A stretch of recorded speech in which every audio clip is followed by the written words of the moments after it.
Вы очень красивый.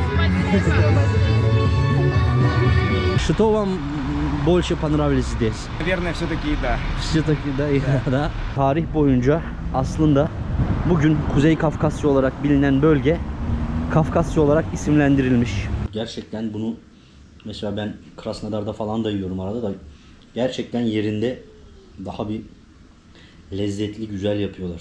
Arkadaşlar hepinize merhabalar. Sizleri Kuzey Ossetya Alanya Cumhuriyeti'nin başkenti Vladikavkaz'tan saygı, sevgi ve hürmetle selamlıyorum. Belli bir süredir Vladikavkaz'dayız biliyorsunuz. Kuzey Ossetya Alanya'dayım ve hem etrafını hem Vladikavkaz'ı gezmeye devam ediyorum. Bugün de sizlere birazcık daha Vladikavkaz'ın çok görülmeyen, gösterilmeyen veya daha az gezilen yerlerini göstermeye çalışacağım ve tabii ki Osetlerle ilgili bilgiler, bildiklerimi, öğrendiklerimi sizlere de aktaracağım sevgili arkadaşlar. Şimdi şehri keşfetmeye devam ediyoruz. Vladikavkaz gördüğünüz üzere böyle yemyeşil, harikulade bir şehir. İlk videoda buranın gerçekten Vladikavkaz ismini hak ettiğini söylemiştim. Yine söylüyorum. Vladikavkaz, Kafkasya'nın hakimi, yöneticisi, yöneteni demek. Gerçekten de bu şehir hani Kafkasya'nın, Kuzey Kafkasya olarak bilinen bölümün en büyük, bence en güzel şehri ve en kalabalık şehirlerinden de bir tanesi. Evet, dün 9 Mayıs 2025 Zafer Bayramı'nın 80. yıl dönümüydü. Bu da onunla ilgili bir afiş. Arkadaşlar tabi az önce niye Kuzey Kafkasya olarak bilinen bölge dedim, onu biraz açmak istiyorum size. Yani şimdi tarih boyunca aslında bugün Kuzey Kafkasya olarak bilinen bölge Kafkasya olarak isimlendirilmiş. Fakat coğrafyacılar yönleri belirtmek için yapmış oldukları Kuzey Kafkasya, Güney Kafkasya ayrımından sonra artık bu bölgeler bu şekilde ayrılmaya başlamış ama söyleniyor, yani insanlar daha çok böyle biliyor.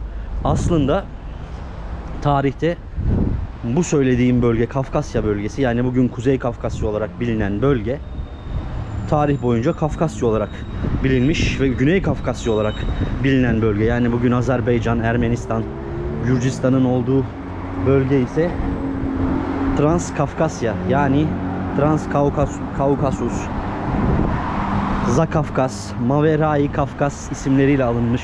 Osmanlıca'da, Rusça'da, İngilizce'de bu şekilde. Yani Kafkasların ardı demek. O yüzden buraya böyle söyledim. Normalde Kuzey Kafkasya diyoruz ama aslında burası Kafkasya. Ve bakın şöyle çok güzel yine bir alışveriş merkezi ve evler var. Böyle tarihi evler var. Sovyetlerden kalma, Rus İmparatorluğundan kalma. Şimdi ilk durak olarak sizi burada yine buranın önemli şahsiyetlerinden bir isim var. Onun evine götüreceğim ya.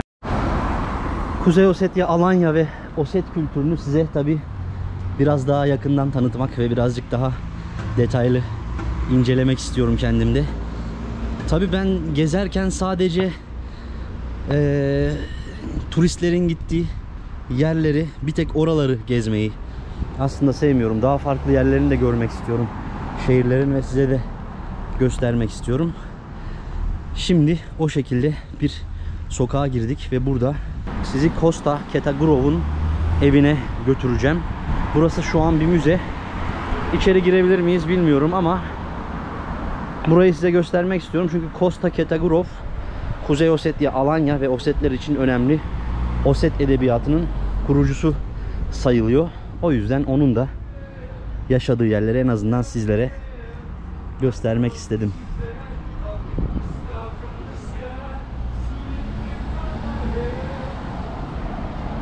Benim gibi burayı gezen bir arkadaşla karşılaştım.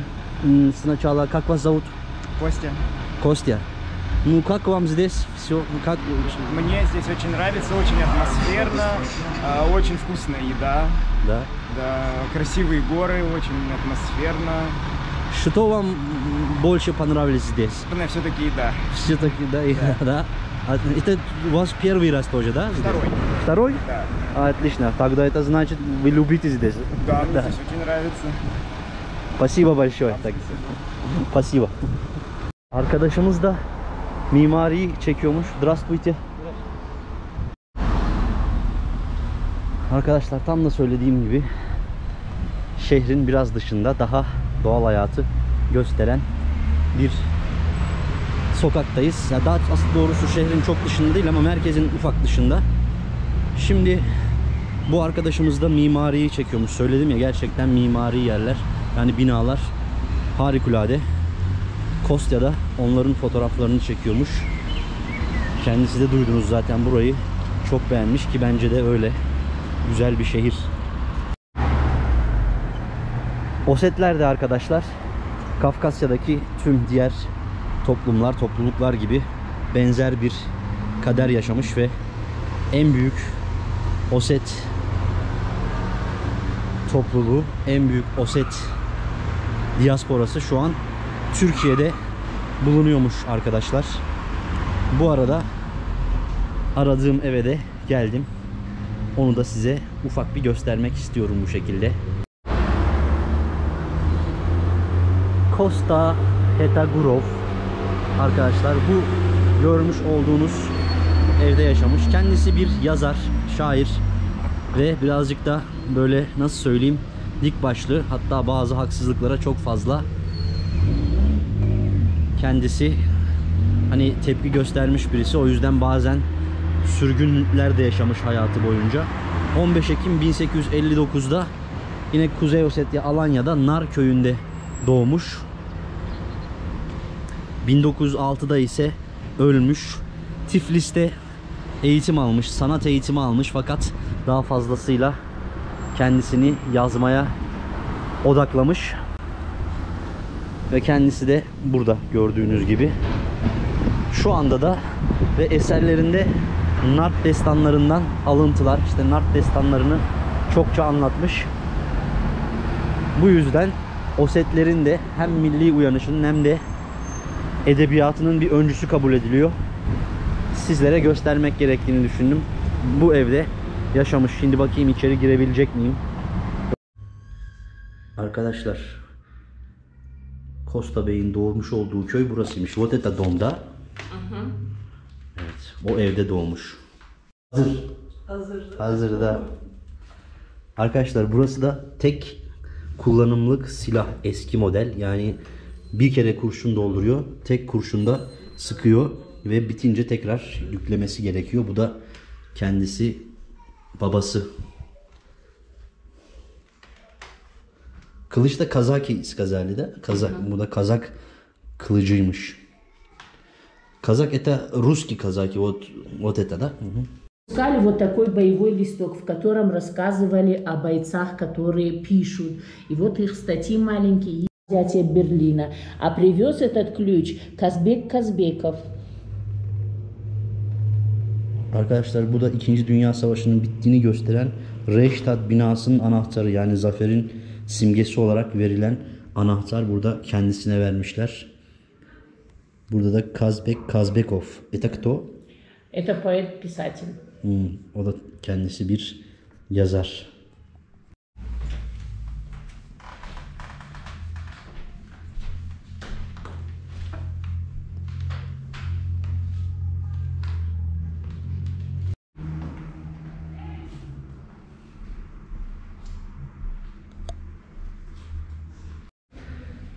Gerçekten çok ilginç eserler bırakmış. Bu da kendisinin portresi. Arkadaşlar kendisinin cenazesini de bu şekilde açık olarak fotoğraflamışlar o zamanlarda. Enteresan bir durum. Şurada da hatta Karaçay Çerkesya'da ilk olarak ölmüş, kutsanmış ve ondan sonra buraya getirilmiş. Arkadaşlar kendisi önemli de bir ressammış ve gerçekten de çok böyle mesajlı, sırlı resimleri var. Şimdi biz turumuza devam edelim. Tabii hafif hafif de acıkıyorum. Bu arada şehrin arka sokakları da gördüğünüz gibi böyle arkadaşlar. Şehir 1784 yılında kurulmuş ve bu binaların çoğusu 18. 19. yüzyıldan kalma, yani Çarlık Rusyası döneminden kalma bence muhteşem mimaride binalar.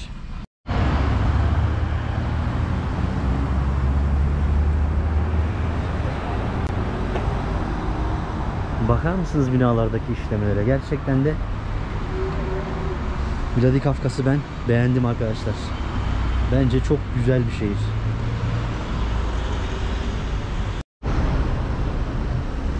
Arkadaşlar, Vladikavkaz'ın, hatta tabii aslında Rusya'daki her şehirde şu gördüğünüz billboardlardaki resimleri görebilirsiniz. Dün 9 Mayıs'tı biliyorsunuz. Gerçekten gayet coşkulu bir kutlamayla burada da Zafer Bayramı'nı kutladılar.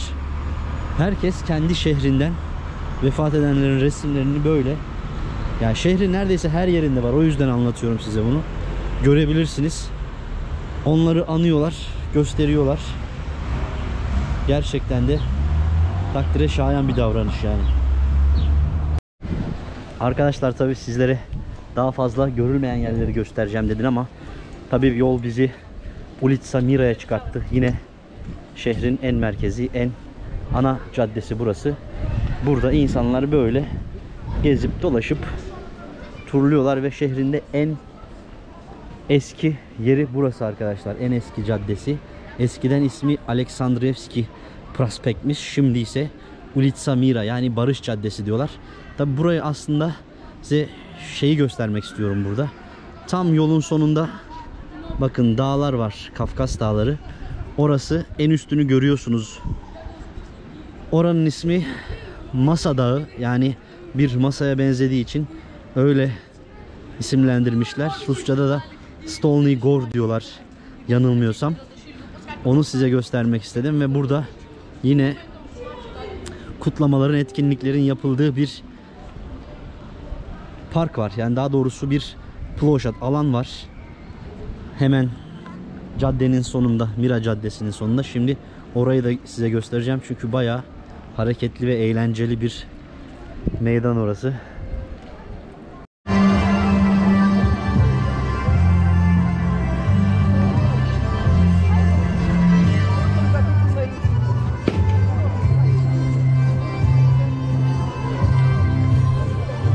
Hatta bakın gösterilere denk geldik. Gerçekten de çok güzel oldu. Şimdi biraz ben susayım, size gösterileri göstereyim arkadaşlar.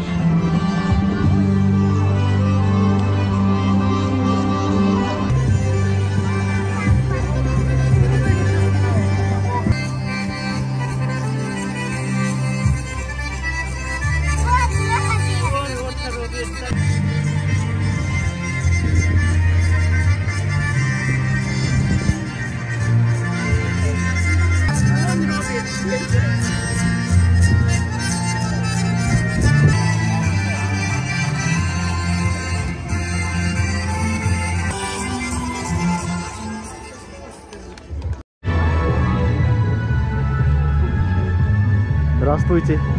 Можно помешать? Я блогер из Турции. Да.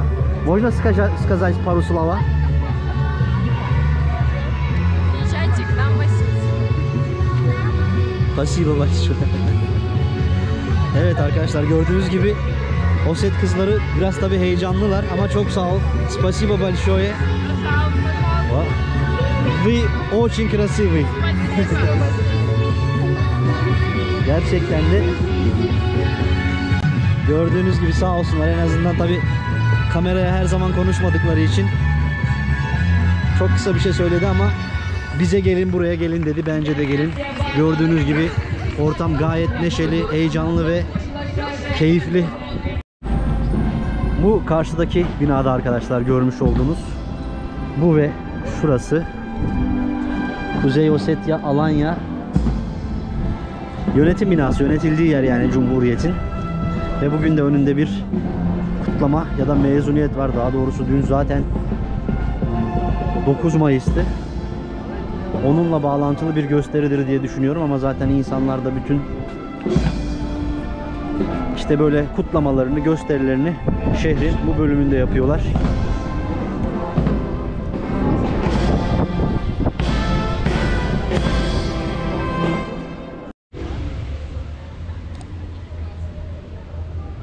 Arkadaşlar burası da Costa adına yapılmış olan park. Buraya daha evvel gelmiştik. Şimdi şehrin diğer tarafına, yani nehrin diğer tarafına geçeceğim.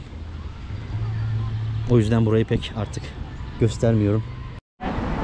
Arkadaşlar nehrin diğer tarafına geçtim. Şu tarafı daha evvel size zaten göstermiştim. O yüzden pek anlatmadım. Hatta şurada bakın, Vladikavkaz'ın sembollerini de içeren güzel bir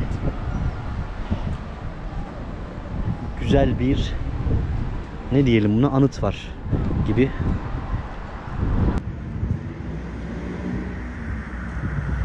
Sokaklarda böyle yine Oset kültürüyle ilgili figürleri de görebileceğiniz evler, binalar mevcut. Burada da gördüğünüz gibi başka bir park var. Hemen Terek Nehri zaten şurası. Nehir boyunca isterseniz yürüyüş yapabiliyorsunuz, gezebiliyorsunuz. Böyle yani gerçek manada hani güzel yaşayabileceğiniz, güzel gezebileceğiniz bir şehir Vladikavkaz. Şimdi tabi az önce de söyledim, biraz acıktım. Şimdi gidip artık Oset kültürüne özgü Osetya, Kuzey Osetya, Alanya yemeklerinden deneyelim bakalım. Bu şekilde çok güzel böyle kahve arabaları da var yine. Neredeyse hemen hemen Kafkasya'nın tüm şehirlerinde olduğu gibi burada da var bu kahve arabaları. Arkadaşlar hemen yol üstünde şöyle güzel yöresel bir büfe, pastane tarzı bir yer buldum. Oraya girmek istiyorum. Şimdi şöyle birazcık tabii önce size şeyleri göstereyim, dekorasyonunu. İsmi Hutus. Tabii yine reklam değil, tavsiye. Ben çok beğendim hem mekanı hem içerisini. Ve tabii bakalım neler yapıyorlar. Onları da göstereceğim tabii size. Şöyle yemekleri gösteriyorum. Yine hamur işleri var. Şurada köfte tarzı bir şey var ama ne olduğunu tam bilmiyorum. Ondan alacağım. Bilini var. Yine değişik çiğ börekler var. Şavurma var burada. Evet, içerisi de yine böyle gördüğünüz gibi gayet Sovyetler, Kuzey Ossetya, Alanya, birçok şeyi içinde barındıran güzel bir pastane ve benzeri bir yer. Evet, yemeğimi burada yiyeyim bakalım. Arkadaşlar böyle güzel şeyler var bakalım. Bir tane şundan, bir tane de yine pirog söyleyeceğiz. Buralarda özellikle ya gezerken ayaküstü yenilebilecek şeyler bunlar. Arkadaşlar şöyle bir burada limonata var. Gruşa yani armutlu. Gerçekten en sevdiğim bu. Efsane. Ve sokağımda şöyle oturdum. Şimdi bu pastanede Asetinski pirogumu bekliyorum. Arkadaşlar burası böyle de otantik bir yermiş aslında. Böyle bir köşeleri varmış. Burada yiyebilirsin dediler. Hem burayı da çek dedi. Baksanıza ne kadar güzel dekore etmişler. Yine kültürel objeler, yöresel objeler mevcut. Spasibo большое. İşte piroğum da geldi. Peynirli. Evet, şimdi bunları yiyeyim bakayım. Aa, şurada şey de var bakın. Közde kahve de yapıyorlar. Demek ki. Arkadaşlar bu buranın özel yerel yemeği olarak geçen Asetinski pirog, yani Osetya böreği, Oset böreği diyebiliriz. Bir nevi pide gibi, hatta bir nevi değil. Şöyle peynirli pide gördüğünüz üzere. İçinden de peyniri de görüyorsunuz nasıl. Tabii bunun benzerlerini daha önce yedim biliyorsunuz. Yani hıçına da çok benziyor. Şimdi tadalım bakalım.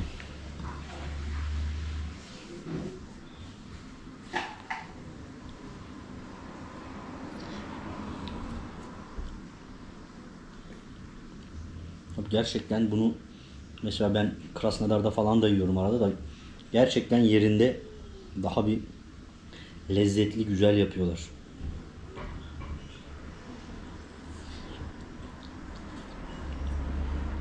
Bu arada sıcacık, daha yeni çıktı fırından, o yüzden Yemesi biraz zor. Arkadaşlar yemeğimi yedim. O gördüğünüz pirog 200 ruble, yani 2,5 dolar diyebiliriz.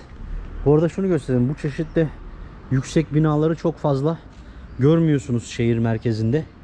Daha fazlası da şöyle tek katlı yapılar var ama böyle biraz daha yüksek katlı yapılar çıkmaya başladı. Tabii daha fazlasıyla şehrin birazcık daha dışında yüksek binalarda var tabii artık. Kafanın ismi Avanos.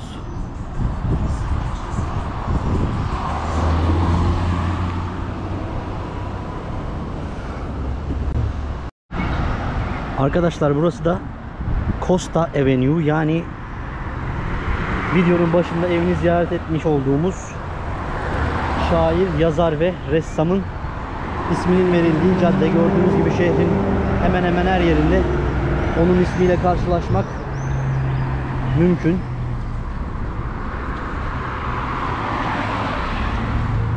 Şu karşıda da bir çocuk tiyatrosu var. Onu göstermek istiyorum size bu arada. Çünkü mimarisi de yine gerçekten güzel ve değişik bir mimari.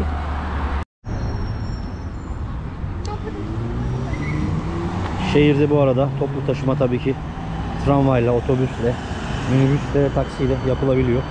Bir metro sistemi yok burada ama görmüş olduğunuz gibi tramvay birçok noktayı birbirine bağlıyor kolaylıkla. Evet, bu güzel yapıda arkadaşlar çocuk sanat okulu. Yani burada çocuk yaşta sanatçıları, yetenekli gençleri bulup yetiştiriyorlar. Ve zaten müzede de biraz çektim. Gerçekten 13 yaşında, 10 yaşında çocuklar inanılmaz eserler vermişler. Şimdi ben burada tabi alanlar biliyorsunuz Hristiyanlığı kabul etmişler 10. yüzyılda ve Osetlerde onların torunları şimdi burada onların dini inançlarına yönelik eski bir, yani burayla özdeşleşmiş olan bir kilise var. Orayı da sizlere göstereyim bu yakın bölgede. O yüzden hemen çabucak onu da size göstermek istiyorum. Turistik bölgenin dışına çıktık. Tabi size birazcık daha gündelik, daha doğal hayatı göstermek istiyorum Vladikavkaz'da. O sebeple biraz da bu tarafa geldim şimdi. Tabi bu arada size Kuzey Ossetya Alanya ve Güney Ossetya Alanya ile ilgili bazı topladığım bilgileri anlatmak istiyorum. Kuzey Ossetya Alanya Cumhuriyeti arkadaşlar Rusya Federasyonu'nun içerisindeki özerk cumhuriyetlerden bir tanesi. Rusya Federasyonu'na bağlı. Bir de bunun karşı tarafı var. Yani Gürcistan sınırına geçtiğiniz zaman Güney Ossetya Alanya var. Orası da yine aynı millet aslında. Osetler büyük çoğunluğunu oluşturuyor. Fakat 2008 yılında bir gerilim yaşıyorlar Gürcistan'la. Biraz bundan bahsedeyim. Sovyetler Birliği 1922 yılında arkadaşlar bu cumhuriyetlerin ve federasyon, yani Sovyetler Birliği içerisindeki diğer milletlerin durumunu belirlemiş ve sınırları ona göre çizmiş ve bu durumda Güney Ossetya Alanya Cumhuriyeti'ni ise Gürcistan Sovyet Sosyalist Cumhuriyetler Birliği içerisinde konumlandırmış. Kuzey Ossetya ise Rusya'ya bağlı tarafta yönetimsel olarak. 89 yıllarıyla 1991 yılları arasında artık Sovyetler çözülürken Güney Ossetya'da Gürcistan'dan ayrılıp Kuzey Ossetya ile bağlanma talebinde bulunuyor. İlk tartışmalar, aslında çatışmaların fitili burada ateşleniyor. 2004 ile 2008 yılları arasında ise artık Güney Ossetya mevzusunda gerilim had safhaya çıkmış oluyor arkadaşlar. Bu dönemde Gürcistan NATO'ya yakınlaşıyor. NATO ve AB'ye entegre olma süreci içerisinde bu bölgedeki baskısını arttırıyor ve tabii ki 2008 yılında buraya bir operasyon düzenliyor. Rusya'da orada yaşayan Rus pasaportlu tüm Osetleri kurtarmak için bölgeye giriyor ve çatışmaların neticesinde Güney Ossetya, Alanya fiili olarak de facto bağımsızlığını ilan ediyor. Yani Gürcistan'dan ayrıldığını beyan ediyor. Kendi içinde bağımsız, kendi iç işlerini kendisi yöneten, karar veren, fakat şeydeyse, işte dış işlerinde ise hiç kimsenin tanımadığı bir konumda. Bu şekliyle de Abazya'ya benziyor konumu. Tabi oradaki insanların mesela hepsi de, tabii ki yani hepsi değil ama büyük bir çoğunluğu Oset. Şimdi Gürcüler onların da Gürcü olduğunu yani aslında ifade etmeye çalışıyorlar kendilerince. Ya oradakilerin hepsi tabii ki Oset, Kuzey Ossetya ile bağlanmak istiyorlar. Ve millet olarak burayla gelenek, görenek olarak Kuzey Ossetya Alanya ile birebir aynı. Nüfusun çoğunluğunda Osetler oluşturuyor. Derken bu arada bu kiliseye, katedrale de geldim. Buranın ismi St. George Katedrali sevgili arkadaşlar. Eğer şimdi içeri girmeme de izin verirlerse burayı da size göstermek istiyorum.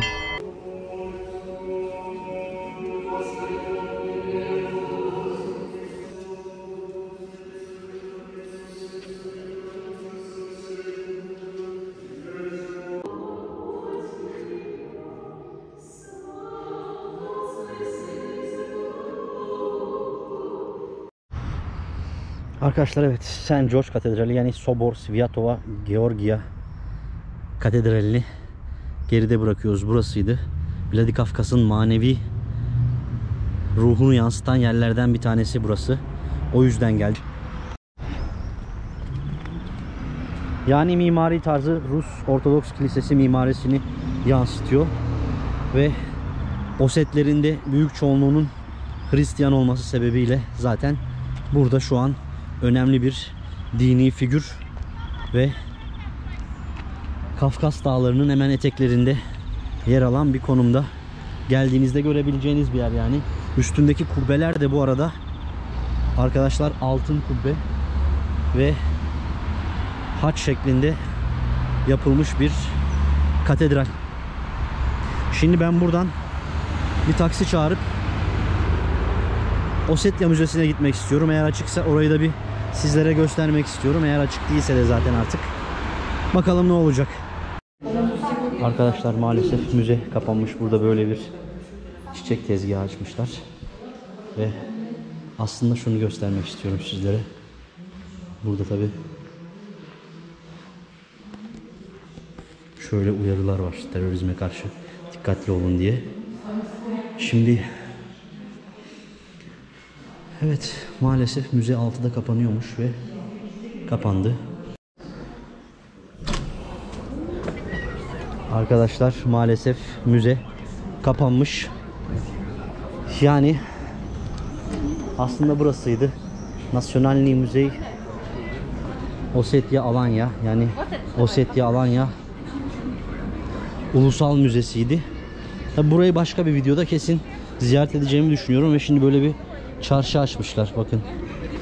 Kuzey Ossetya Alanya sweatshirtleri ve benzeri şeyler var. Gayet güzel. Сколько это стоит? 2500. Спасибо. Ve yine Alanya ile ilgili birçok bakın.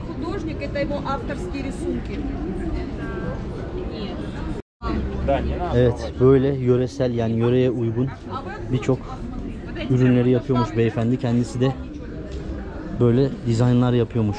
Можно вам снимать? Вам тоже снимать? Evet, kendisi de burada özellikle это ваш дизайн, да? Да? Сам сделали? Сами делаем. Отлично. Сами шьем. Да. Хорошо. Gelirseniz buraya kesin beyefendiden alışveriş yapın. Bu постоянно здесь или По выходным. по выходным? Sadece tatil günlerinde buradalarmış. Спасибо большое. До свидания. Tatil günlerinde açıyorlarmış bunları. Bugün de tatil. Şöyle yapma hingaliler, mumlar ve daha birçok yine burayla ilişkili oyuncaklar, ürünler, insanların, buranın insanların kendilerinin yaptığı şeyleri satıyorlar. Gayet güzel. O yüzden gelirseniz buralara, özellikle bu meydanda, bu caddede bu tarz şeyleri görme ihtimaliniz çok fazlasıyla var. Tabii videoyu kapatmadan önce size Vladikavkaz seyahatinizle ilgili bir iki önemli şey söylemek istiyorum. Yani eğer bu bölgeye gelirseniz ve Vladikavkaz dışındaki yerleri gezmek isterseniz, ziyaret etmek isterseniz kesinlikle yanınızda nakitle bulundurun. Tabii Türkiye'den geldiğinizde zaten yüksek ihtimalle nakitle geleceksiniz ama eğer burada kart çıkartmış olursanız, ki turist kartları var, onlardan çıkartabilirsiniz. Yani yanınızda her zaman nakit bulunsun. Çünkü yani şehir dışındaki yerlerde şey yapamıyorsunuz.